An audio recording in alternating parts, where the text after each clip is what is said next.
Los números van hablando y otra vez la Universidad Católica Argentina, la UCA, hace un crudo diagnóstico en un informe que comparte y habla de lo que venimos hablando todo el tiempo, pero ahora con apoyo de datos científicos, ¿no? La pérdida del poder adquisitivo en un 20%, en donde más pega este modelo y esta crisis económica que está llevándose a cabo en la Argentina es en los que menos tienen, ¿no? Más pobreza, incluso más indigencia. Vamos a hablar con Eduardo Donza, que es, bueno, justamente uno de los integrantes del observatorio de la UCA, que nos va a ayudar a interpretar este informe con datos tan duros. Eduardo, como siempre, le agradecemos el contacto. Paula lo saluda. Buen día. Sí, buenos días. Gracias por el llamado también.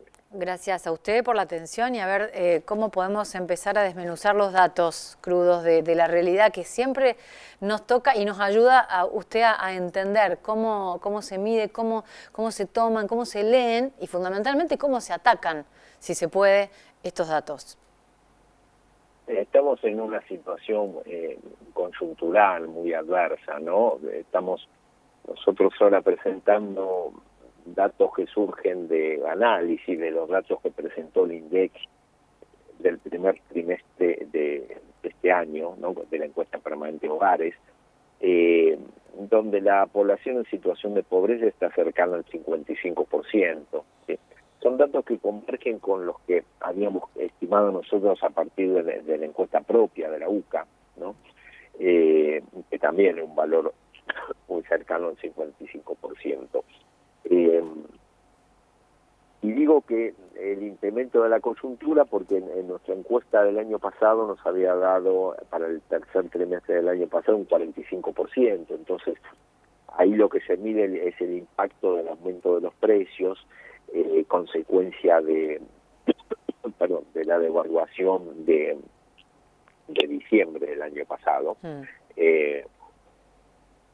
Ahora, eso se dio en un contexto de una situación estructural de que hace más de 20 años, ¿no? Que en la Argentina no tenemos niveles de población en situación de pobreza por debajo del 25%, ¿no? Esto es una cosa tan alarmante como esta del 55%, porque son privaciones que se fueron acumulando en familias durante varias décadas, ¿no? Ya estamos viendo como una tercera generación, ¿no? de personas que están naciendo en situación de hogares en pobreza, ¿no? Claro. Ahora, la cuestión tiene mucho que ver con la situación del mercado de trabajo y también con lo que es, más que nada, el mercado de trabajo ligado a la estructura productiva. El problema central en la Argentina es que la estructura productiva es una estructura productiva heterogénea, desequilibrada. Pensemos que la mitad de los trabajadores ocupados están en establecimientos que son del sector microinformal, que son establecimientos chicos, de baja productividad, ¿no? Algunos que directamente se tienen que inventar un trabajo, los recicladores de residuos, ¿no? Los conocidos comúnmente como cartoneros, ¿no? No tienen posibilidad de encontrar un trabajo en relación de dependencia, no tienen habilidades también especiales como para vender sus servicios, como puede ser un artista, un mecánico, y se inventan un trabajo en el cual pueden sobrevivir y que son de muy baja calidad. Y lo que vemos muchas veces es cómo esos trabajos se van transmitiendo de padres a hijos, ¿no?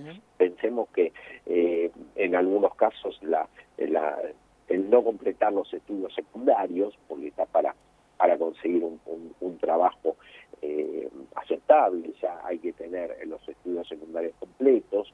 Hay un porcentaje elevado de jóvenes entre 18 y 24 años que no tienen los estudios secundarios completos. ¿Cómo cuando uno lo estudia eso según el nivel de estudios que alcanzó el jefe del hogar, ve cómo en los hogares donde el jefe no tiene el secundario completo, casi el 70% de los jóvenes entre 18 y 24 años, que ojalá sigan estudiando, pero a veces se hace cada vez más difícil, el 70% no llegan tampoco a concluir. Es decir, que se ha roto también en Argentina esa movilidad social ascendente. Siempre la vemos por los tipos de trabajo, por una situación en la estructura social, pero se empieza a evidenciar también con respecto a los niveles de capacitación, ¿no? Y se va reproduciendo lo que son las situaciones adversas con respecto a la pobreza, ¿no? Entonces, es un contexto complejo en la coyuntura, pero ya viene de hace más de 20 años, lo cual hace más grave la situación y tiene que hacer la toma de conciencia, ¿no? Claro, También y es lo que siempre cada tanto importante. hablamos, Eduardo, que es la pobreza estructural, ¿no? Cuando usted explica de dónde viene todo esto y hace cuánto tiempo, hace más difícil desenterrar esa raíz o trabajar diferente para que las consecuencias no sean peores. Porque con este informe, por ejemplo, yo le quería preguntar, hay cada vez más pobres, como indica el número, hay pobres más pobres, son los mismos pobres más pobres, hay más desigualdad. Por ejemplo, ¿cuánto ha perdido el poder adquisitivo? Un 20%, dice el informe. Una gran franja de los que tienen el poder adquisitivo, los que tienen algo de trabajo. Bueno, ¿de cuánto es ese sueldo promedio, ese ingreso promedio hoy? Sí, a ver, lo primero, se va a una situación que, estas situaciones que usted decía, muy interesantes, se van dando como al mismo tiempo, ¿sí? Los pobres son más pobres, es decir, se alejan de ese nivel del cual podrían salir, ¿no?, de la pobreza, ¿sí? Y después, lo que hay que tener muy en cuenta, que toda la sociedad se va empobreciendo, ¿no? Porque a veces cuando vemos la distribución del ingreso, y la distribución del ingreso se hace más adversa para los hogares de menores ingresos, porque cuando hablamos de la pérdida con respecto al ingreso de la ocupación principal, ¿no? Lo que notamos es que se ha perdido casi un 20%, un 18%, como usted decía, la capacidad de compra de los ingresos laborales. Pero perdieron más los trabajadores de los hogares de menores ingresos. Entonces, eso aumenta la brecha que teníamos antes, en un contexto en el cual la sociedad se empobrece, ¿no? Porque esto no es que solamente aumenta el porcentaje de población en situación de pobreza, sino que la sociedad va descendiendo en su conjunto. Por supuesto que algunos, pero muy pocos, les va bien, pero son muy pocos, claro, ¿sí? Porque los sectores medios y los sectores medios altos también han tenido que ajustarse. Lo que pasa es que se nota menos, pero sí se nota en los hábitos, cómo tienen que ir cambiando los hábitos de consumo, ¿no? Cómo tienen que elegir segundas marcas, cómo una persona de un sector medio alto capaz que salía a comer todas las semanas afuera, 2 veces por semana, y ahora tiene que reducir eso una vez o una vez por mes. Como si una persona le iba bien, que puede ser un profesional independiente, un profesional en relación de dependencia, y cambiaba el auto cada 3, 4 años y después no lo puede cambiar a 5 años, ¿no? Nosotros también medimos otra pobreza, que se llama otra forma de medirla, pobreza multidimensional, que tiene en cuenta no solo las cuestiones de ingreso como hablamos, sino los diferentes derechos, el derecho a una habitación digna, a los servicios, a la educación, a la salud, ¿no? A la seguridad social, que como vemos que aumenta también. Ese tipo de medición de la pobreza en una forma un poco más lenta, porque no tiene tanto componente de lo que son los ingresos, y también medimos una pobreza subjetiva, ¿no? Que es decir, ¿cómo me siento yo con respecto a cómo me sentía antes? ¿Puedo satisfacer las compras que quiero hacer o no? ¿No? Y muchos ahí están expresando estas situaciones de que no pueden mantener los consumos que mantenían antes. Hay una cuestión con la precarización también, ¿no? Digo, la recesión pega, la pobreza crece, la pobreza en sí y la indigencia, porque también son dos maneras distintas de medir cuando el ingreso no alcanza ni siquiera a cubrir la canasta básica de alimentos. Y después esto, la precarización, es más tiempo con menos elementos para hacer un mismo trabajo por el cual recibe una remuneración 20% menor. Claro, sí, a ver, acá la precarización laboral es el problema más serio que tenemos en el mercado de trabajo hasta ahora, ¿no? Porque ahora algo que empezamos a ver, pero que todavía no lo tenemos medido en la estadística directamente con datos secundarios, es el aumento de la desocupación.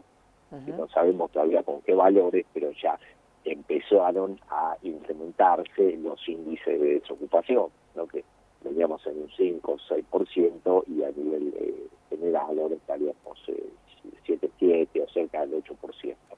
Entonces, si continúa una etapa recesiva como la que estamos teniendo por más tiempo, podemos empezar a ver pérdidas de puestos de trabajo.